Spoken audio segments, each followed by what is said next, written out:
This time on the Workplace Confidence podcast, the head of people, culture and well-being at Climate Asset Management. Coming up, we discuss how to stop brilliant, high-achieving people from burning out. Everyone here is very driven and some people were just driving themselves too hard. The confidence it takes to shape culture from the ground up in a young business. Because I've seen so many different ways in which people management can be done well, it really makes me confident that there is no set way, and so therefore there is no wrong way. And so when I've come here, I wanted to be context specific because I didn't want to do HR to them. And acronym alert, forgive me, I don't know what the B is on the DEIB. Oh, the DEIB, so belonging. That was something I brought in. That was born out of a very international team. All that and more coming up on the Workplace Confidence podcast, where people professionals share the great work they do. My guest this time is Sisa Sibanda, Head of People, Culture and Wellbeing at Climate Asset Management, or CAM. That's an investment business focused not just on financial returns for investors, but also measurable benefits for nature. She began her HR career in the legal sector and spent 7 years at Mishcon de Reya, famously Princess Diana's law firm, later moving into finance, working in stockbroking and then private equity. Ready for a leadership role, she joined Climate Asset Management in June 2023 and quickly became immersed in a fast-growing, purpose-driven company, initially as head of HR. Our chat took place in spring 2025. When I arrived, the chief legal officer was very glad to have me take over, and it was very much like, okay, we've been on a massive sprint of fundraising in this challenging environment. Everyone is so focused on the mission. Because we started in lockdown and COVID and the pandemic, we have people in the US, 3 different states. We have some people in the Netherlands. We have our head office is London, but people are, generally in and out of it. And so that's our kind of employee base. And then because we've been on this sprint, well-being, some people are, exhausted. You need to think about what you're going to do on that. And then over time, and I was working, there was no real infrastructure. I had to put down the performance management processes. But they did have a DEIB committee. And I think that was born out of a very international team. So right now we have 50 people and there are 45 different languages spoken. So it's a very international, multicultural team. Forgive me, I don't know what the B is on the DEIB. Oh, the DEIB, so belonging. That was something I brought in. So this is your stamp beginning to reveal itself. Okay, yes. Good. I'm glad I asked the question because, when you think, I should know that, DEIB. Oh, no, God, later. No, you're not the first to ask. That's a Sisa Sibanda thing. And that's amazing. I like it. I love it. DEIB, belonging. Yeah, belonging to me was really important because I think one of the things I was told when I was being recruited was that the connection to what makes CAM and being a team it wasn't strong. So because we have everyone in their various houses or flats, probably working from kitchen, dining tables, that is CAM. When they wake up, their laptop is CAM. Climate Asset Management is go from the minute they wake up to okay. Yeah. So it was like, what makes people feel part of something beyond knowing that our North Star is the planet and doing what we can to improve things for the planet. So, yeah. So that what I felt like belonging would force us to think about it more and be more intentional about it. Yeah. I'm guessing there are some easy answers to this, but is there any more depth than inclusivity is about everyone, belonging is about the feeling? I don't know. What is the distinction there? How do you separate those two things? Because I would have thought inclusivity is belonging. Yeah, for me, and I think this probably comes from the fact that I'm diverse. I think inclusion is something that, everyone, you're saying it's whether you feel you're part of the team, regardless of where your lived experiences or your perspectives, that you feel heard, that you feel recognized. Even if the decision, that's taken isn't going to go your way, you just feel heard. And I think you can have inclusive processes and not feel heard. Yeah, right. On an individual level. And And I felt that in previous roles, and previous teams, so in previous businesses. So I just felt like that was really important. And as I see even now with this new narrative, DEI, diversity, equity, inclusion narrative coming out of, the US and other places, I feel it's because people haven't felt like they're part of it, that there's lots of inclusive practices that actually in reality should benefit all of us, but people don't feel part of it. And that's the belonging's been missing. Is inclusivity something that is done to us and belonging is something we can feel? Perhaps. I'm not sure I've ever really thought about it as much as that, Penny. That's an interesting angle. I have to give that some thought, because I do think there is something missing and has been missing. And so for me, inclusion and belonging is really what we should be saying. That's the story. And then if you achieve that, i.e. no one would complain. No one would feel they're not part of it. But they do currently. There's some people who just don't feel that it's for them or that it serves them. But it should. Yes. It should. If it's true inclusion, it should. Yeah, okay. Something's missing. So that's why I brought the B in. That's very smart. I really like that. Right. Smart stamps from Sisa Sibanda. There's alliteration going crazy there, isn't it? Okay. So you came in as the HR director, but you've changed that, haven't you? You're now head of people, culture and well-being. Yeah. Why is there now a focus, or was there always a focus on people, or is it a startup thing? And actually, it's a startup thing, this probably. Is fantastic ground floor level at which to enter a startup and be able to shape culture, because you don't want it to be 250 people in and looking backwards and going, oh, we really need to think about culture. Yeah. And there not being one, or there being a really bad one, as we've seen in many of the tech startups over the years. And the founders have just lost the plot. Mm. Well, I think they're so focused on building the business, they forget that actually that it's a people business. And you mentioned about the burnout and the sprint and the dedication and the working so long hours in order to get the boat to go, let alone go faster. So you've incorporated culture and wellbeing and people. You have had that with you, but not every founder or top team wants to embrace that. But I'm guessing at CAM, that they do. Yeah, I'm very fortunate in Martin. He's very progressive as a leader, and very open, because he's so new to being a CEO himself. 2 years now since doing it. So,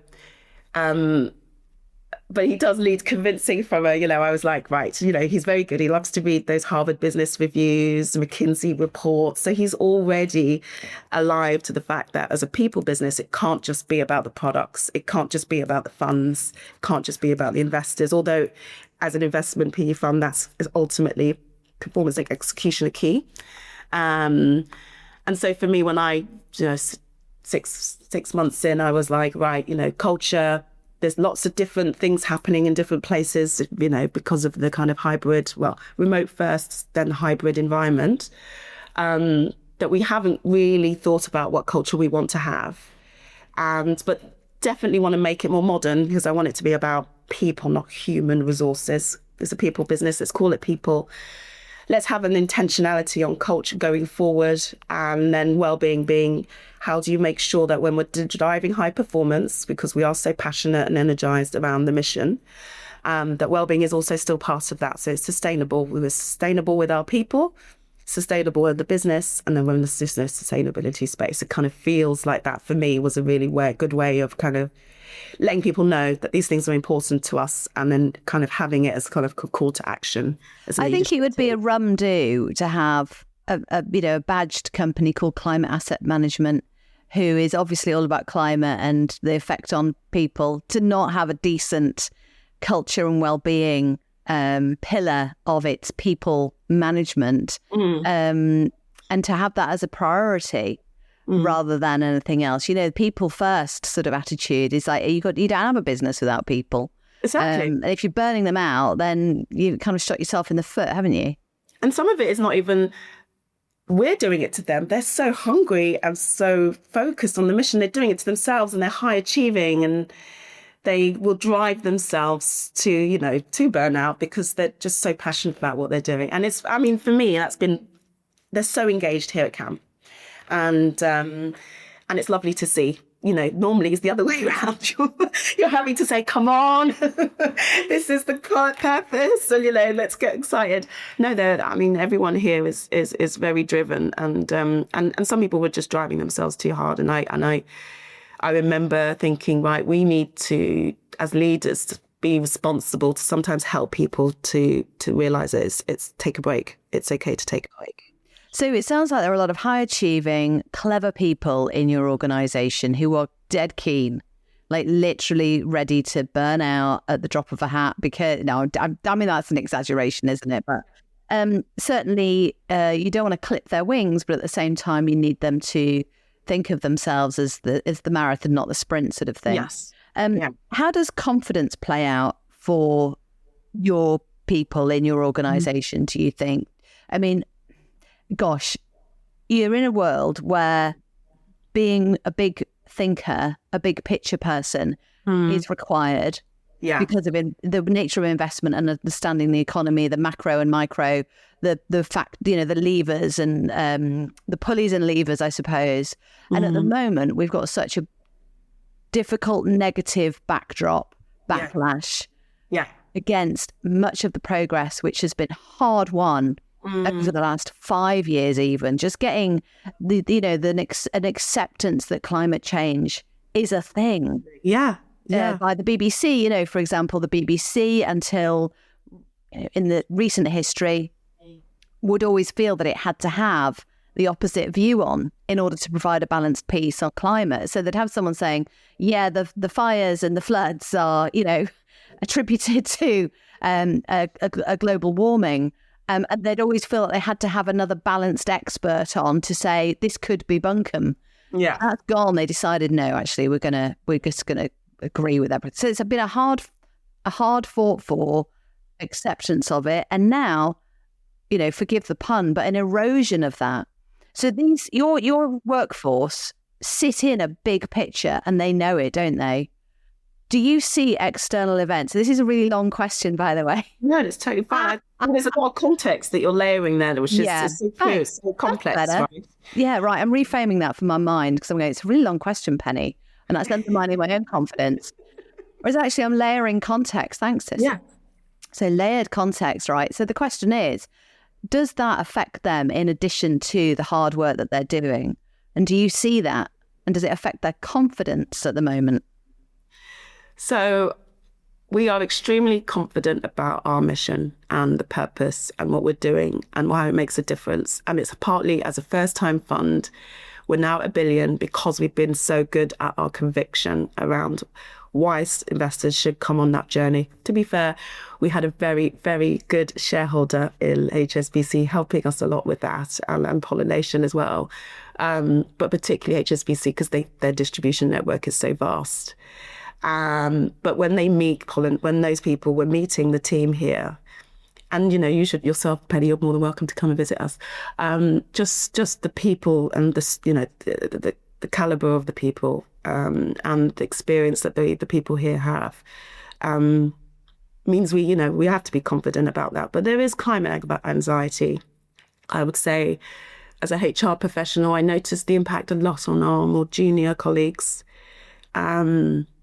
Who, I just think, gosh, they've come into a world, they're coming into the workplace with all these different dynamics going on. And it must be a confusing and very unsettling time. And because so many of the people working here are passionate about the climate, it's frustrating. And I've got I've got 3 colleagues in the US who are not happy with what's going on there. And, but we're just, we're in it together. And I think that's where the confidence comes with relying on each other.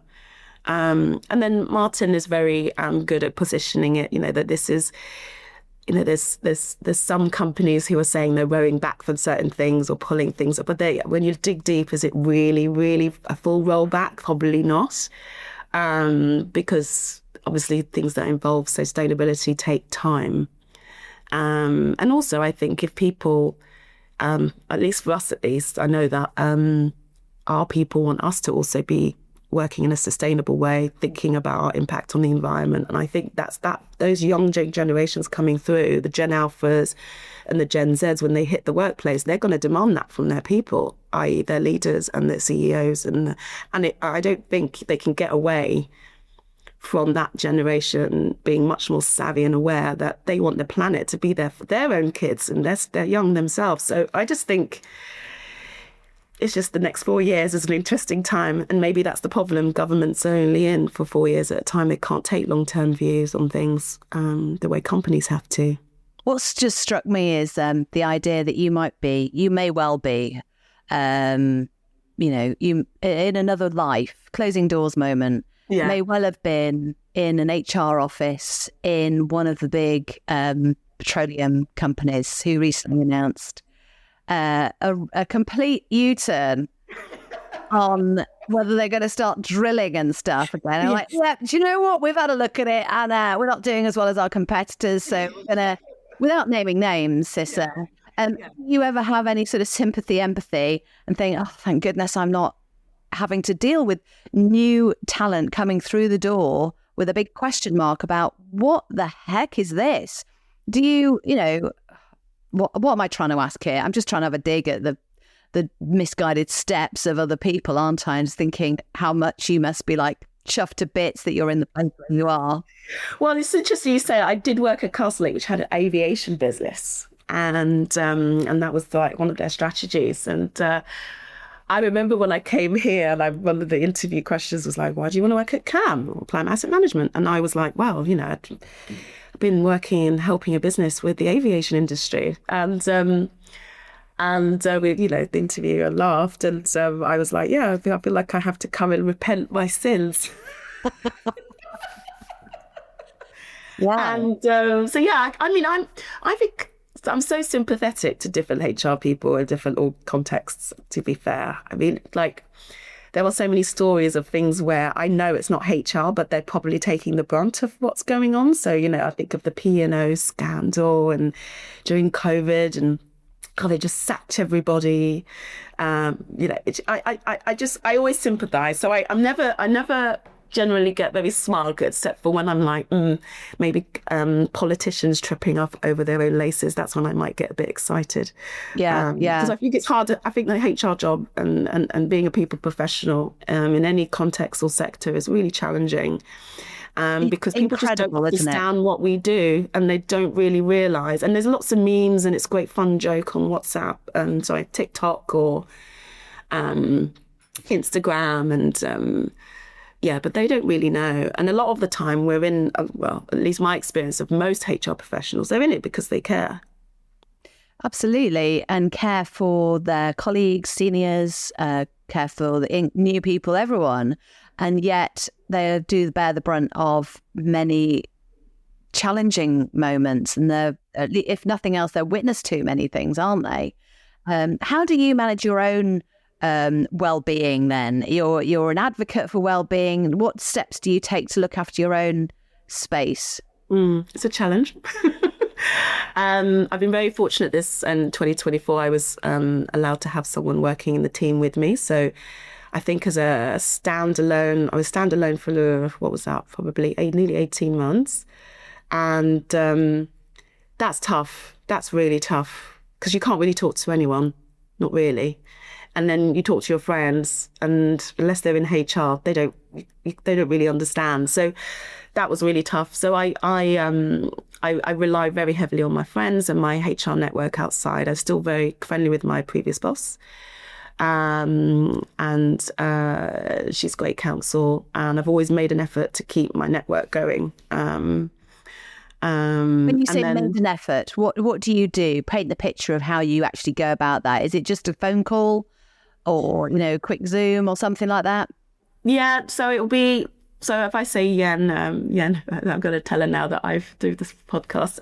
She doesn't know I'm doing this, but so with Yen, I could text her, and I'll be, I'll text her. We'll meet up for dinner or drinks. not all the time, but if there's something that happens, and it was something that happened not for me last year, and I text her, and she texts me back by the end of the day, and I was just so grateful. And I think that's because of the power of the relationship we built when I worked at Castlelake. But I still keep in touch with my boss from Amundi. I also still keep in touch with colleagues from even my Linklaters days, by going to the alumni events, following people on LinkedIn, commenting on LinkedIn. I'm quite active on LinkedIn. So I really work hard to keep my professional network going. And then I used to be part of a PE network when I was at Castlelake, but because we're a startup, we didn't have the size of funds that they would be interested in having me continue my membership. So I do make an effort to go to any recruitment, speaker events or webinars online. Just absorbing and learning and putting it all in perspective. Yeah, and helping with new ideas, because a lot of the time there's no one to brainstorm with. And then when I got the support, my lovely colleague Kate, she was just someone else you can talk to, but in a much more kind of free way about what's going on. And because and you're probably speaking to lots of people, professionals, they will tell you that sometimes you don't see the nicest side of people in this role. So, where do you put all that energy? And I'm generally myself, rightly or wrongly, I'm an empath. So I take on a lot of that energy, and it's not always good for me. So I also have every fortnight since late last year, I've been going to have massage, which I'm loving. Sauna and massage. And then I just come out of that every Sunday that I do that and feel like I'm walking on clouds. Then, amazing. So that's a real reset, and that's a dedication to backing yourself, isn't it? Mm. And if you let that slide, I bet you notice it, don't you? Yeah. And then we've got, on the wellbeing side, we've got this lovely lady called Ati, and she's her company's called Surrey Hills, and she came in and did a meditation, but she's also kind of a holistic therapist, and part of this meditation was about the nervous system and calming the nervous system, which I'm thinking about getting her in, not just for work, but she's also offered just personally for me, knowing that the job's quite stressful, to give me recordings, and I've been listening to those, and they're really good. Yeah, really, really good. So there's a few things in your toolkit. This idea of new ideas, though, the Sisa Sibanda stamp of doing things differently. Okay, so you put in the B into D, E, and I. Yeah. Right. What else are you implementing, or what would you like to have in place? It sounds like a fantastic opportunity for you, actually. Mm-hmm. Yeah. And I think that's what you recognised when you first came into the role, isn't it? And yeah. I can do what I like, and I can be creative. It can be creative, and that's the energizing bit for me. That's what gives me the confidence, and then to see those ideas go in, be implemented, and then see good results from them. So when I first started, I knew I had to scale myself. I was a standalone person, and I was like, how am I going to scale myself? So I suggested we have a wellbeing team, and that wellbeing team being co-chaired with me and people from the business who are interested in being wellbeing champions. So we have a small team of people on, and I was particularly interested in getting people from the investment side, because that's usually where, people can really kind of burn themselves out, they're high risk of burnout. But actually over time, I realized this, we call it investments and core functions. So they're all the kind of business support functions that you might expect. They're called core functions at CAM. And so that was really important, have a really, people who've put their hands up to help me think about well-being, but also for me as the HR professional, to get that feedback and that buy-in, and actually have people who are supporting the agenda because they really care about it, but they can also feed back to me from their own lived experience of the challenges that we're having on this. So it didn't have to all be on me. And as a result of that, they can help with the comms, and they can, help us when I have an idea, stress test it and make sure, is it really going to land? Is it really valuable to them? From their understanding, what's their view? And it's that classic, if it is for me, but without me, then it is not for me. Yeah. You know what I mean? If you're just just forcing things onto people, that's going to be a harder sell than if they've thought of it themselves and can bring their lived experience to light and to input on that. So yeah, that's a nice trick actually. And you're working with what you've got, is scaling yourself. What else have you done? You've got the colleagues working on the wellbeing team with you. What else is there?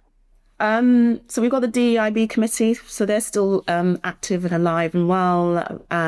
So diversity, equity, inclusion, and belonging.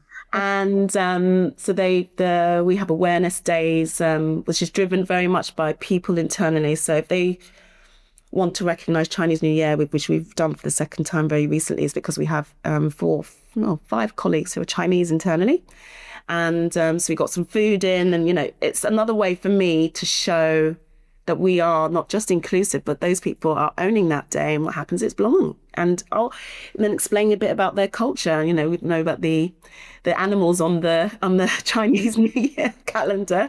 So, they were doing a teach-in at our town hall. And so it was lovely. And we're all very curious bunch, lots of questions. So people feel really kind of seen, which is nice. And then I've just very recently established a social, I call it, in people speak, it would be social wellbeing team, but we just call it social team for the benefit of everyone else. Because the aspect of social and belonging is connection. And for me, that's what they're tasked to do. They might not realize it by having all these lovely events, virtual and in person. So yesterday we went to Somerset House to see Soil, which is a fantastic exhibition if anyone wants to go to it. Very much in line with our brand and messaging.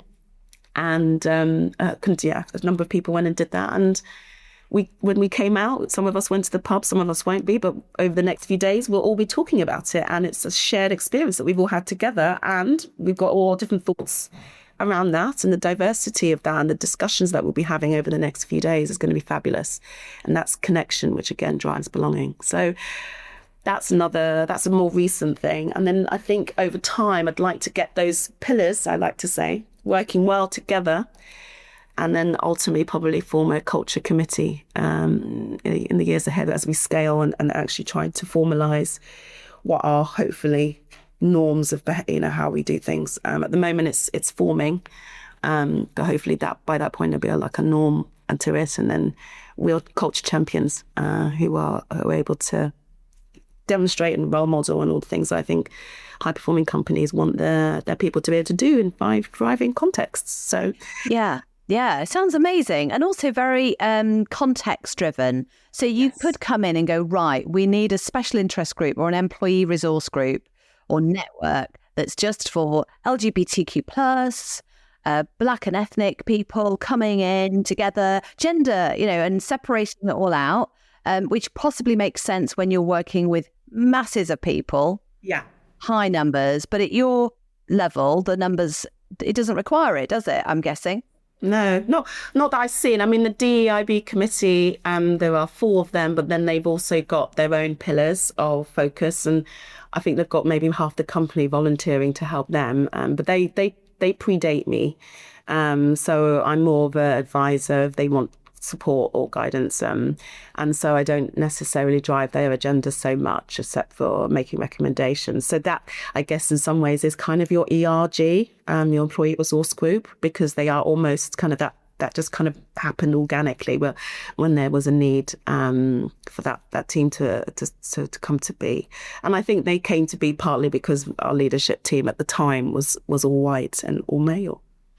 Okay, so final, okay. Well, on that point, that segues rather nicely, Sisa, into a question for you about your confidence. Now, you strike me as a beautifully confident individual who knew what she wanted when she started her career and has seen the opportunities and moved, regularly, not spending too little time in a place, but not spending too much time in a place to get more experience and bring more value to where you are now. And how has your confidence sort of tagged along with that? Have you always been a lovely, confident person from birth? Or has it sort of been something that you've had to work on at all? What's your relationship with it like? Well, I'm just a happy person. I think I'm a positive, naturally happy person. Our whole family is. If you were to meet us all, and I want you to adopt me, by the way. We all laugh loads, and then when we laugh, we all cry. So it's really fun. It's really quite a happy family. And so I've always had that. I think confidence for me has grown over time. And but I know my own mind. I'm very clear in my thinking about what I think about stuff, and I'm very reflective. So and I think that's grown over time as well, from my experience and different things that I've seen. And I think my confidence also comes from having moved so much. I feel like I'm always a kind of consultative as a result, because I've seen so many different ways in which people management can be done well. It really makes me confident that there is no set way, and so therefore there is no wrong way. And so when I've come here, I wanted to be context specific, because I didn't want to do HR to them and the team. I wanted them to almost be my partner in crime, in what was going to be useful for them. So when I first joined, I met with everyone individually, and that was really important to me. It sounds like you found ways to, or you would just naturally support yourself, which in my experience of working with people and talking about confidence and finding out their own relationship with it, isn't always in place. And from what you've told me about, even just taking time out to have a massage every 2 weeks, finding allies and supporters in the wellbeing committee rather than, and having your network of friends, family and former colleagues to call upon. Make that a purposeful thing, that you support yourself. And I'm hoping that's without guilt and feeling like, oh, I'm being selfish if I support myself. Because a lot of people go to that, even if they are supporting themselves. I know I do. So Penny, it's a lifelong work for some people to support themselves. Yeah, I've never really, just reflected back. What you just reflected back to me is like me just hearing it for the first time. I've never thought of it like that. I think I've had to have that network in place to progress. And I'll be honest, as a Black woman, it's really tough. It's really tough. And especially in investment banking and the private world, or law firms. Law firms and law. Yeah. I'm fortunate, Sisa. Yeah. So you put that front and center is the kind of, I am supporting myself for survival, connection, and so I can have more influence. Is that something that maybe resonates for you? That really resonates, but that doesn't mean I haven't. So externally, I'm exuding lots of confidence, but there are times when I do, and I'll get feedback sometimes that, oh, you seem a bit quiet, or you don't seem like yourself. But that's because internally it's coming out. There's nowhere for it to go. And so I do have things like imposter syndrome and things like that. And I remember in my last place at Castlelake, I had a coach, and she would say to me, "This imposter syndrome there's no such thing." And I would be like, "No, but there is, because I don't feel confidence." And not lots of ways. I knew what she was trying to say. It was like a mindset. It's a kind of, you need to. She wasn't saying it doesn't exist, because okay, there was. It was like, it's like a mindset. Yeah, and I know that's what she meant, but it obviously landed. I can tell you, I was like, my inner voice is torturing me. It's a really tough thing to experience, that someone's saying to you, your thoughts are just utter rubbish. Yeah. 80 to 90% of what you are telling yourself is made up bunkum. Yeah. Utter rubbish, pointless. It's a story. So, but to hear that feels like you're being unsupported in your experience of the emotions that you're having, or the feelings that are coming up. But ultimately, it's quite correct, isn't it? In that we can change our thinking and change the script and the mindset, but sometimes that doesn't feel easy to do. But you have a knowledge of your own mind, and you spend time to reflect and process, which makes this room space to do that. And I think that's crucial. I don't think enough HR professionals have enough space or make enough space for themselves to really look after themselves. And it is such a tough job. So well done for coming on this podcast and sharing that, because I think it will be really inspirational to a lot of other people to go, right, yeah, I'm booking a massage every 2 weeks, nothing else. Make time to do these things, because you're just as important. Your house, your body is your home. And you're just like everything else. You take care of your home. So your mind and your body and everything is just like you would take care of your home. Your body is your home. I love that. Can I steal it? Yes, please do. I'm going to trademark everyone my own. Your body is your home. It's everyone saying your body is a temple. Yeah. Well, okay. You go to church, yeah, not religious, or go to a mosque. What are you on about? So temple, yeah, body is your home. Yeah, it's where you live. You need it, and your mind as well, of course. So, thank you. I'm so excited for you in this role and all the opportunities that it affords you to. It's like a. Is it like a sandpit? I know that's not a wrong thing to say, but like you can test stuff, can't you? It doesn't have to be at scale, and you haven't got people going, "Oh, you got that wrong. We spent so much." It's like, no, we didn't spend that much at all, and it didn't work, and that's fine. So, are you looking forward to failing and learning as well, perhaps? Yeah, definitely. And that was one of my key messages when I first started with Martin. I was like, right. He's like, "What's your plan then?" And I was like, well, I would say you need all these things. And then everyone had their lists from their one-to-ones with me. And I was like, but no, what? I think we just need to get the basics right. And then we can iteratively improve every year and let people feel and know that their feedback's going to matter about how we improve or change things. So, for example, 2 years into the performance review process, we know that it takes up a lot of time. We're time poor, aren't we all? Everybody's time poor. But I want people to value the process. So we're going to do a wash up with the managers or kind of debrief with the managers. How did the process go for you? But then also send out surveys so all employees can say what worked for them, what didn't work for them. So when they do invest that hour preparing a form, hours and hours doing other people's feedback, and then hours doing the write-up, they don't resent it, which is ultimately a lot of what that feedback is out there. It's like, oh, people really hate it. But actually they hate it because maybe they don't see the value. And actually, these conversations should be really, really high impact conversations, motivational conversations. But it can only be that way if both the manager acknowledges how important it is to the employee and the employee is doing what they can to make sure it's effective for them. So it's filling those gaps. It's identifying gaps in knowledge, isn't it? Yeah. And understanding. Yeah. And filling those gaps in order to make the process seem more compelling or feel more compelling and therefore less of a chore and something that people don't gripe about. And plus, listening out for suggestions to change it. If there make it better. But yes, it's looking out for those gaps in understanding, isn't it? And not assuming that people have them, both managers and employees. Yeah. Brilliant. Yeah. And then realising they're in a partnership.